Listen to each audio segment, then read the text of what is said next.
Ever had that gut punch moment as a leader? The one where you suddenly realize you've actually been the problem. It's really not easy to admit, is it? But I've definitely been there. I caught myself, treating my team less like actual people with their own hopes, their own pressures, and more like, well, obstacles just standing in the way of my goals. That wake-up call for me, it came from the simple but kind of jarring idea. We found it in a really insightful article by Gunther Williams. It's titled "The Hidden Trap Every Leader Falls Into and How to Break Free." He distills this powerful concept from the book Leadership and Self-Deception. The core idea, most of us live in the box pretty much without even knowing it. And okay, what does being in the box really mean? Well, it's the state where we're basically stuck protecting our ego, right? Justifying our choices and subtly, maybe not even consciously, blaming others. And here's the kicker, the really damaging part. While we're busy defending ourselves, trust just erodes. Psychological safety, it disappears. And the very culture we're trying so hard to build starts to crumble. So our mission today in this deep dive is to unpack this concept properly, to really understand its impact, its pervasive impact on leadership and team dynamics, and most importantly, explore some actionable ways you can break free. It's what's truly fascinating here, I think, is just how deeply ingrained this in-the-box mentality can actually be. It's not simply about, making one bad choice here or there. It's one that's a fundamental orientation, isn't it? It suddenly shapes every single interaction and ultimately the entire organizational culture. And this raises a really important question for all of us listening, I think. How often are our best intentions, our stated goals, actually undermined by these unconscious patterns? And what does it truly take to start seeing people again, as human beings, not as cogs in the machine or obstacles? If we zoom out a bit, connect this to the bigger picture, what we're really talking about here isn't just individual navel-gazing or introspection. No, we're hitting on the fundamental mechanics of what makes leadership truly effective. And crucially, how to build genuine psychological safety within any team. It's like the bedrock, isn't it? The foundation upon which real influence is built, way beyond any formal title or position. Okay, so let's peel back the layers on this whole idea of being in the box. Gunther Williams really, really brings it home in the article. He explains that when we're in this state, we're not just like making mistakes. We're actively, though maybe unintentionally, creating a kind of toxic environment. We get so laser focused on our own goals, defending our perspectives, that the people around us become, as he puts it, obstacles. It's almost like we put up these invisible, subtle walls between ourselves and our team, and they just block any real connection. Precisely. Yeah, invisible walls is a great way to put it. And the consequence of those walls is just immense. When you're operating in the box, your perspective becomes incredibly narrow, doesn't it? You're viewing situations primarily, maybe even solely, through the lens of how they affect you, how they affect your objectives. And this self-focus, even if it's not malicious, it blinds you. It blinds you to your team members' genuine contributions, their struggles, their aspirations. This is the very point where trust starts to erode. How can a team member truly trust a leader who doesn't genuinely see them, who only sees their own reflection in the work, perhaps? Right. And this is where it gets incredibly insidious, isn't it? Because if that trust erodes and, psychological safety disappears, then the culture you're trying to build, whether it's one focused on innovation or collaboration or high performance, it just crumbles from the inside out. Williams points out that we get so busy defending ourselves, justifying our position, maybe even playing the victim sometimes, that this whole defense mechanism actively prevents true connection. It becomes this self-defeating cycle, almost like, digging a trench around yourself and then wondering why no one can reach you. Absolutely. That's a perfect analogy. And one of the most powerful insights, I think, from our deep dive into this material is this profound truth: genuine leadership influence. It flows not from wielding authority or control, but from selfless service to others. Think of it like this. When you consistently strive to create extraordinary value for your team, influence isn't something you have to grasp at. It just naturally flows to you. This perspective, which is powerfully echoed in works like The Go-Giver, it's often a startling revelation for leaders, especially those accustomed to more traditional hierarchical power dynamics. But making that shift, that crucial shift, requires us to let go of our inherent need to always be right or, always be seen as the one with all the answers. And that's a significant challenge, let's be honest, especially for experienced leaders. Yeah. Letting go of being right. That's huge. So moving from in the box to out of the box, it isn't just about being a nicer person. It's a really profound, fundamental shift, a shift in how we lead, yes, but also how we fundamentally see the world around us. Gunther Williams's article and the broader literature it draws from, it gives us some really practical steps here. The first one he talks about is becoming acutely aware of our self-betrayals, that phrase. Wow, that really hit me hard. What exactly are these self-betrayals, and why is acknowledging them so uncomfortable, yet apparently absolutely essential for growth? Self-betrayal. That's a powerful term. At its core, it's when we act against what we intuitively, or deep down know, is truly the right thing to do. So imagine you know a team member needs support, or maybe you see a clear opportunity to help them grow. But because you're stressed or you're focused solely on your own agenda, your own deadlines, you just dismiss their concerns, or maybe minimize them. Or, like Williams admits in his own article, you catch yourself treating a team member as an obstacle rather than a person, even though, deep down that's fundamentally not how you should treat another human being. This awareness, it's uncomfortable. Sometimes it's even painful, right? Because it forces us to confront our own shortcomings, the times we haven't lived up to our own internal values or own sense of what's right. But it's utterly essential. Because without truly recognizing the problem, without that awareness, you can't even begin to course correct. It's that moment of truth. It's the necessary first step on the path out of the box. Okay, so that moment of recognition, when Williams says, when I notice myself treating a team member as an obstacle rather than a person, I pause and reset. That pause, that moment of internal reckoning, that's the critical moment, the self-awareness piece. It's the conscious choice then to step out of that blaming, self-justifying box. So what's the very next step? After we've become aware, maybe painfully aware of these betrayals. Right, awareness is step one. The second step that's outlined is developing what's often called conversational capacity. This is a really powerful concept championed by thought leaders like Craig Weber, and it describes the ability to engage in discussions about complex, often sensitive topics with both genuine candor and profound curiosity. Think about that balance. It's quite delicate. Candor means expressing your position clearly, directly, with conviction. You're not holding back. But, crucially, curiosity means remaining genuinely open to other perspectives, truly listening to understand, not just to reply, and being willing, actually willing to have your own ideas challenged, refined, or maybe even completely changed based on that input. It's fundamentally not about winning an argument. It's about collectively finding the best possible outcome. That sounds like a profoundly tough balance to strike. I mean, so many conversations in the workplace today, they seem to veer wildly towards one extreme or the other, don't they? Either it's passive agreement, where nobody really says what they think and issues just fester under the surface, or it's aggressive debate, where everyone's just trying to win points and, dominate the conversation. Conversational capacity sounds like that elusive sweet spot right in the middle, creating a truly safe, productive space where real problems can actually be solved, where genuine innovation can emerge. But let's be honest, in the real pressure cooker of leadership, how do you genuinely stay curious? Especially when you might already have a strong conviction, or maybe when you're under the gun to make a quick decision. Is it truly achievable for everyone, or does it sort of require a certain personality type? That's an excellent challenge. And it really hits on the core difficulty, doesn't it?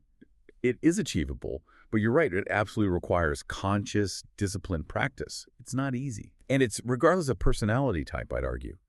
Leaders, especially, need to model this behavior consistently. It's about cultivating a posture of curiosity, even when you hold strong opinions. That might mean actually saying something like, okay, I have a clear view on this, but I really want to make sure I haven't missed anything crucial. What are your perspectives? What am I potentially not seeing here? Well, it signals to the team that it's safe. Safe to speak up, safe to challenge ideas respectfully, and safe to explore solutions together without fear of retribution or being shut down. Without it, silence often breeds resentment. Unchecked assumptions can lead to, catastrophic decisions sometimes. And the whole system becomes brittle. It's definitely a leadership muscle, and like any muscle, it strengthens with consistent exercise. Okay, yeah, a leadership muscle. I like that. That makes perfect sense. And then the third practice we uncovered in the source material is choosing creator language over victim language. This is a concept powerfully explored in The Power of PED, which stands for the empowerment dynamic. Could you elaborate on that a bit, and maybe explain why the shift in language is seen as so fundamentally important for effective leadership? Yes, this shift is quite transformative when you really embrace it. Creator language focuses squarely on what can be influenced, what actions you can take, what solutions you can contribute. It's fundamentally about taking ownership, taking responsibility. Victim language, on the other hand, often dwells on what's happening to you.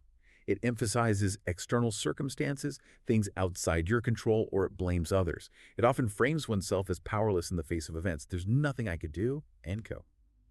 The article emphasizes that when leaders consistently model solution-focused thinking by using creator language, it sets an incredibly powerful precedent for the entire team.